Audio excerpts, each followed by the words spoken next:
a good one on ESPN tonight. Two of the best teams in the West face off tonight when the 4-0 Clippers travel north to face the red-hot Steph Curry and the Warriors. Golden State is an 8-point favorite at home. Stephen A., what do you expect in tonight's game? Well, I don't expect a blowout. I don't expect the Clippers to get annihilated by 50 points like the Memphis Grizzlies did. I think the Clippers and the Warriors being the lone undefeated teams in the Western Conference, I think that speaks to a collision course that seems imminent. They don't like each other very much. You've got Blake Griffin training with an MMA fighter to learn how to be more physical. You got Doc Rivers irking them because a reporter misconstrued his comments, talking about the Warriors and luck, you know, contributing to their championship that they captured last year. You got Klay Thompson remembering that. You got Sean Livingston talking about how Blake Griffin was unusually physical during a preseason game. And we all know that Chris Paul is not going to bow down to anybody, even though he can't guard Steph Curry, because Steph Curry can pull up from 40, and no one can guard that. The flip side is that Steph Curry and those boys are going to have to guard Chris Paul, too. So it's going to be real interesting to see what transpires. There's no question about that. And Doc Rivers is going to take it as a source of pride as well, because even though he's the coach and he can't go out there and play Skip, it is something to be said about the fact that Steve Kerr isn't there because he's out ill. Alvin Gentry is coaching in New Orleans, and you got Luke Walton as an assistant on the bench. And I think from a prior perspective, even though coaches may not speak on it, you don't want to get out-coached by some assistant filling in. So all of those things contribute to how fiery this matchup may be. I've been looking forward to this for weeks. I cannot wait to see this game tonight. So the spread, as Molly said, is 8 points. Do you think it'll be under 8? I think it's going to be close. I think it's going to be closer than that, but I think the Warriors win because they're at home at the Oracle where they beat the Clippers the last 4 times. I think they find a way to pull out a nail biter. So you would take the points. I would not. I don't know if you want to call this a blowout, but I could see the home team winning by 20.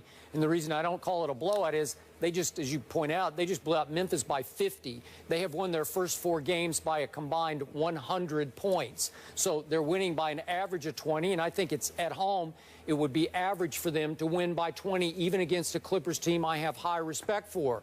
But what's going on with Steph right now is Brady-esque, because he's on a mission, chip on shoulder, to prove to the league he was not a fluky MVP and that they were not, quote-unquote, lucky.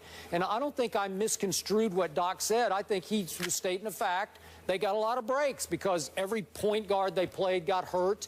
And then, of course, the Cavs injuries in the finals. So I don't know if you want to call it lucky or not, but now they have new motivation, even as defending champs, to take it back out on the Clippers, their arch rival. Yeah, I think this is going to be a nail biter unless they decide to foul DeAndre Jordan a lot, and he shoots 39% from the free throw line like he did all of last season. But barring that, I think this will be a nail biter.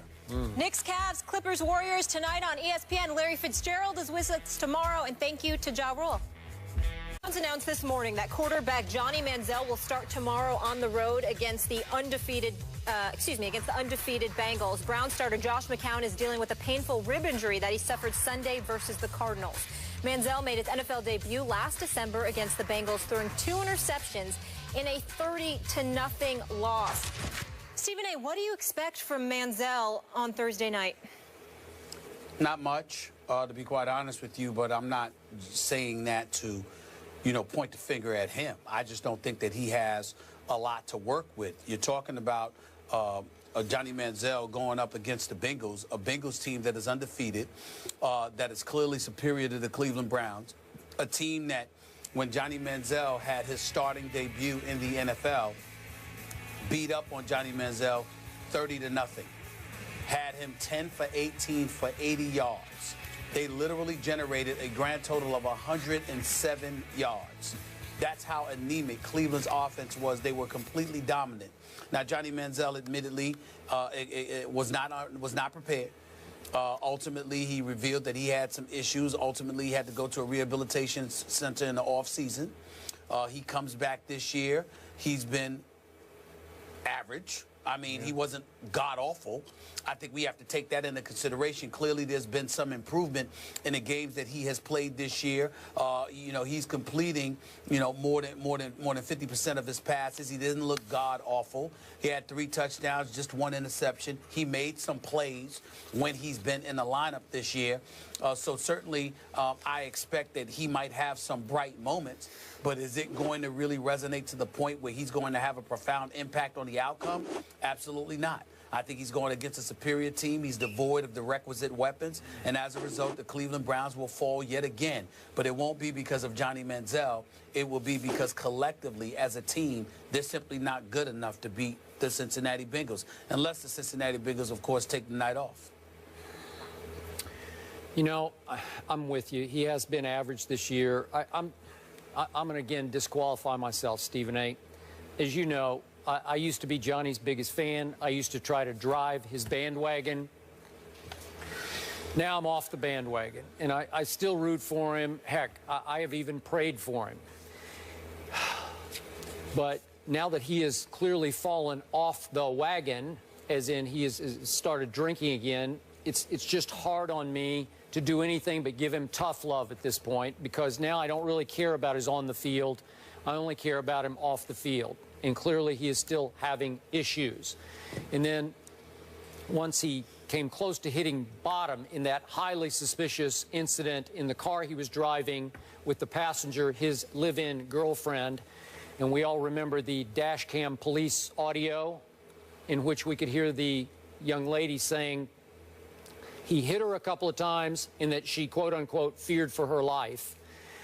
And we still haven't heard the outcome of the NFL's investigation into that incident. So given all that, if you force me to talk about him on the field, I've sort of lost heart for it anymore. But to your point, I cannot imagine a more difficult place. Maybe at Seattle against the Legion of Boom, but this is a division rival of theirs, clearly. That game, his performance against Cincinnati last year was in Cleveland, and it was as painful a performance to watch as I have ever had to sit through. He was, to your point, a flat-out disaster. Their offense was a disaster. He was overmatched. I have no idea if he was having off-the-field issues involving alcohol or whatever. But now you've thrown him back into the same fire, except it's at Cincinnati, and the Bengals, as you point out, are 7-0. Oh, great. Well, it's back to my suspicion about the organization. Do they really want him to succeed? You know, I realize Josh McCown's beat up. He's got the rib. But it just seems weird to me that if you're ever going to protect a kid who needs protecting, this is where you don't do this. No. Wrong place, wrong time, wrong opponent, wrong record. Everything's bad. And listen, Josh McCown has worked minor miracles with this Browns offense because it's got no, I told you in the preseason, they got no skill weapons. This is the worst offense in pro football as far as danger point, whereas a defensive coordinator looks at it and says, I don't fear anybody on this offense, and I don't think they fear Johnny very much. And the Bengals were out to get him last year, and they're doing the money sign to him. Great. At least he dropped the money sign. But, okay, if he was average in his previous outings, let's hope he's just average in this one. But I don't give the Browns much of a shot in the football game. Yeah, regardless. I don't give them much of a shot either. But I think in fairness to him, let's see how the off-the-field issues play out. Yep. In terms of on-the-field issues, let's acknowledge that he doesn't have much to work with. Yep. I mean, listen, on the offensive side of the ball, tell me what he has to work with. Not much. I'm all ears. Barnage, Travis Benjamin. I mean, what are we talking about? I don't know. What are we talking about here? Yep. I'm just seeing some of these names. Taylor Gabriel, Andre Hawkins. I've never heard of some of these guys. I mean, I heard of Brian Hartline. There's a reason he's not Miami any longer. I mean, I'm not knocking these guys. I'm quite, but there's nothing that really stands out here, okay? So I'm just saying that they may get lambasted, but it may not be because of their quarterback play. It may be because offensively they're just not very good, and they're going up against one of the better teams in all of the NFL. I agree. Hey, might help ratings. My only silver lining to offer right now. I think you're right about that. All right. He's not always there when you call, but he's always on time. Up next, rapper and actor Ja Rule is in the house. We'll talk to him about his new show and, of course, NFL, NBA, much more. See you in a minute. Josh. Hey. Hey. Come on, man. Welcome. Yeah. Get up Honored, here. man. I'm honored. Stephen A., what's going on, partner? What's up, baby? How you What's doing, going on, big my man? time?